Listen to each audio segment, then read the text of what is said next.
So good day mga sir, no? Alam ko na inaabangan ninyo at matagal na may ugong-ugong na magkakaroon at maglalabas ng bagong motor si Motorstar. Ano nga ba yon? Ito nga pala yung Easy Ride 150 TBX, which is ayan, nasa likuran ko na. At least makikita natin ang personal at mako-confirm na natin talaga kung ano talaga ang specs nito. And disclaimer lang mga sir, no, for only 83,000 pesos, SRP na itong mga motor na to, yung bago nating motor dito kay Motorstar, sabi nila, tingnan natin kung totoong liquid gold na tong unit na to.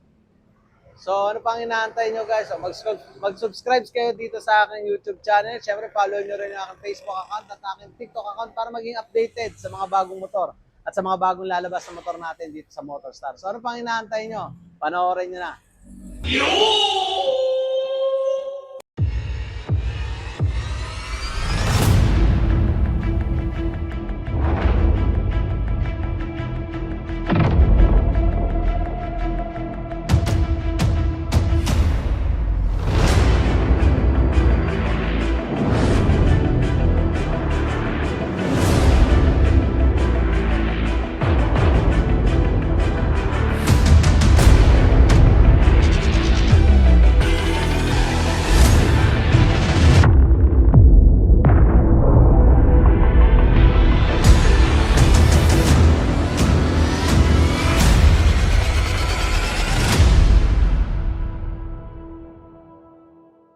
So, heto na mga sir, no? Sa harapan natin ng isang sample unit. Pero syempre, papakita ko muna sa inyo kung anong mga available na kulay nito. So, nakita nyo na nga siya sa montage, no? Bibigay ko na sa inyo yung mga pangalan. Ito yung matte blue natin.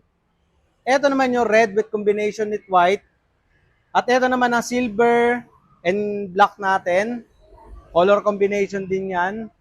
At yung pure black natin. So lahat naman ng to nakita nyo na kanina rin sa video montage. So pumunta na tayo sa specification netong unit natin. Tayo sa engine displacement nito, no. Meron siyang engine displacement na 149.3 which is currently 150cc. Then electric start siya. Fuel tank gasoline capacity is 8.2 liter. Syempre 800 ml yung kanyang engine oil. 2 valves pa rin siya, 1 for intake and 1 for exhaust. So kung magdating dito sa CVT, no, ay talagang may kaparehas siya. Yan, CVT natin is GY6 pa rin. Papakita ko sa inyo yung oil filter niya rito. Ayan yung oil filter niya. GY6 engine, no? Naka-alloy mags pa rin po tayo. Then regular brakes sa ating harapan with sensor. Ito yung ating display, no? So, ayan, makikita ninyo, no? So, regular front telescopic shock. Ang tire size nga pala natin sa harapan is 180 by 40, no? So, wheel diameter natin dyan is 14. Then, dumako naman tayo sa likod. At sa likod, meron naman siyang 120/70 by 14 na gulong sa likuran. Yan, by 14 diameter pa rin po yan. Tapos, naka-disc brake na rin po yung likuran niya, no? Unlike sa mga kaparehas na unit nito na hindi naka-disc brake, naka-drum brake, etong si Motorstar Easy Ride TBX natin is naka-rear disc brake na rin yung sa likuran. 330mm na may baso, at syempre hindi mawawala yung kanyang tire hugger. So yan na kasing trademark ni Motorstar, no? Halos na nilabas na Easy Ride series lahat may tire hugger para syempre iwas putik na rin sa loob. At syempre, meron pa rin siyang susi. Itatap mo lang to at may kita mo na yung extra compartment na ito dito. Medyo matigas lang. Ayan, no? So, hindi mawawala yung ating charger port. Dalawang USB Type-A yan. Dalawa na parehas. So, sa compartment naman at sa gas fuel tank, pipindutin lang natin to. Kusa na siya magpa-pop up, no? Kasi pagka in-open mo siya, meron na siyang bouncing effect dito kasi loaded spring yung mga covers niya. So, siyempre, safety, hindi pa rin siya mapapasok ng tubig. Kasi nga, natuto na tayo sa dating Easy Ride 150N. At dito naman sa upuan, pag pinindot natin, yan. Ganito kalaki makikita nating space dito sa compartment. Malaki na rin kung tutuusin, pero hindi pa rin kakasya ang full face na helmet. Pero ang half face, tingin ko dito, magkakasya niya. Tapos yung mga kaha natin, no, medyo matitigas na. Napakaganda. Tapos yung ating bracket, medyo may kakapalan na rin, no, compare sa dati. So pagdating naman sa upuan, komportable tayo dahil napakaganda ng embroidered nito. Semi-camelback na sobrang lambot. hindi mangangawit ang OBR mo o kahit yung driver. Umpisa tayo rito sa panel gauge. Panel gauge natin ay siyempre digital pa rin. Regular braking system, ito yan. At siyempre dito tayo dumako sa LED lights. Ang LED lights natin is full LED na rin po yan.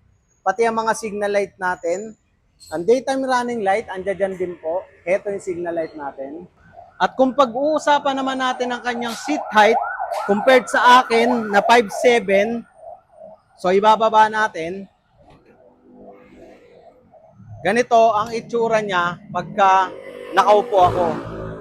Inulit ko, ako'y 5'7", walang tabas, stock lahat, pati shock sa likod at harap. Yung pa ako, naka-flat footed sa lapag.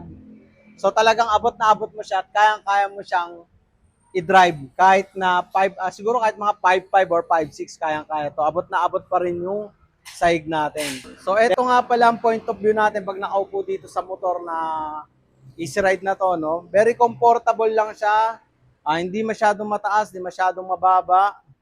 Ayan, etong POV niya pag nakaupo tayo. So bali ang body dimension pala nitong ating Easy Ride 150 TBX is 2010 by 725 by 1090.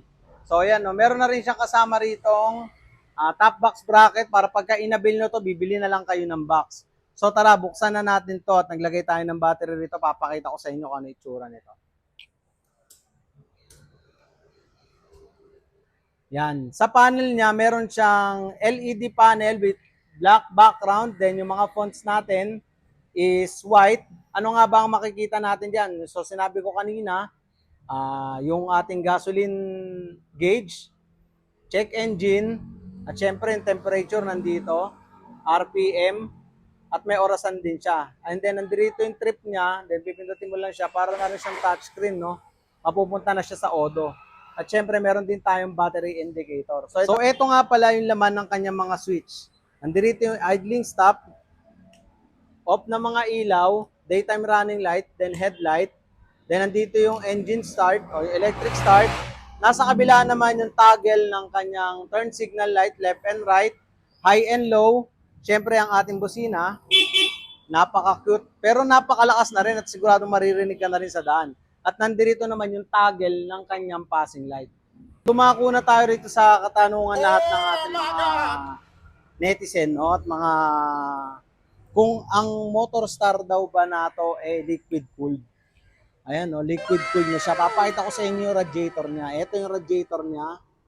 Ayan. Kung mapapansin nyo, wala na rin siyang electric starter na nakalagay dito kasi lahat nakabase na sa magneto dahil meron na rin siyang idling stop. So ito, mapakita ko sa inyo na tunay na gumagana yung ating idling switch. Ayan, no. Gumagana ang ating idling stop talaga. So papakita ko naman sa inyo yung front view niya pagdating sa mga ilaw. So papakita natin tong daytime running light niya. Ayan, makikita nyo is very visible yung kanyang LED dito. Then pagka inopen, ito yung kanyang low at pag pinindot naman natin ang high, buong ilaw na po ay umiilaw. So gumagana po ang passing light once na nakapatay ang high beam. So gumagana rin niya kahit nakapatay yung headlight. Yan. So dito naman tayo dumako sa kanyang signal light sa harapan.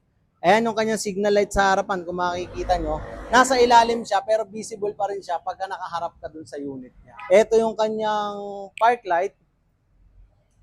Yan. So pagka pinreno natin yan, nagbabrighten siya o mas sumahay yung kanyang ilaw pagka naka-preno siya. So pagpaganahin natin yung kanyang turn signal light, ayan, LED na rin po mga valvula ang ginamit dyan. So ayan, no, isang mabilisan at isang recap lang nating specs and price nitong unit natin. No? So inuulit ko nga pala, no, ang price SRP nitong ating bagong Easy Ride 150 TBX is 83,000 pesos. So meron kaming available din sa installment. Sa ngayon kasi ang na-compute pa lang po namin is yung higher down payment, low interest. Which is magda-down payment lang kayo ng 26,700. Then magma-monthly kayo for 18 months ng 3,628. For 18 months siya na. Then may rebate po siyang 400 on or before due date. Then meron naman din tayong 5,247 na monthly para sa isang taon o 12 months, no?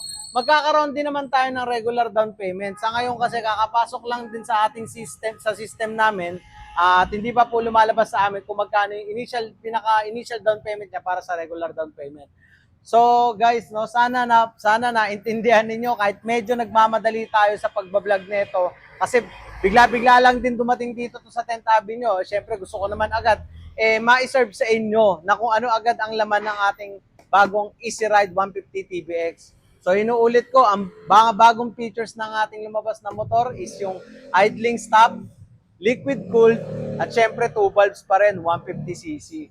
So kayo, mag-comment naman kayo dyan kung kukuha kayo na itong bago nating Easy Ride. I-comment nyo naman kung ano yung napupusuan ninyong kulay, no? At syempre, comment nyo na rin kung taga saan kayo para makita naman natin kung hanggang saan umaabot tong video natin. Kung gusto po ninyo maging updated sa mga bagong labas o sa mga bagong update nating mga motor, subscribe nyo lang po ang aking YouTube channel. Ganoon din ang aking Facebook account. At syempre, kung gusto nyo naman magpabudol, sama nyo na rin ang aking TikTok account. No? So, dun sa next video rin natin i-apply, papakita na rin natin sa inyo kung ano yung mga available na pyesa niya or anong kaparehas na pyesa niya mula pang gilid hanggang accessories ng mga motor.